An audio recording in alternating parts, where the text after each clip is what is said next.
الحمد للہ وحدہ الصلاة والسلام علی من لا نبی بعدہ وعلی آلہ وصحبہ اجمعین ان اللہ وملائکتہ یصلون علی النبی یا ایہا الذین آمنوا صلوا علیہ وسلموا تسلیما اللہم صلی علی سیدنا و مولانا محمد وعلی آل محمد واصحاب محمد وبارک وسلم۔ بآواز بلند پڑھیے الصلاۃ والسلام علیک یا رسول اللہ، الصلاۃ والسلام علیک یا حبیب اللہ، وعلی آلک واصحابک یا محمد الرسول اللہ صلی اللہ علیہ وآلہ وبارک وسلم۔ قابل احترام شہزادہ سلطان الفقر حضرت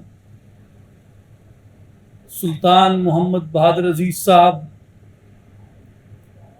قابل احترام بزرگوں، بھائیوں، ساتھیوں، السلام علیکم ورحمۃ اللہ وبرکاتہ۔ آج ہماری خوش قسمتی ہے کہ ہم اس غم میں جمع ہیں جس میں آنسو بہانا خود سید الانبیاء محمد مصطفیٰ احمد مجتبیٰ صلی اللہ علیہ وآلہ وسلم کی سنت ثابتہ ہے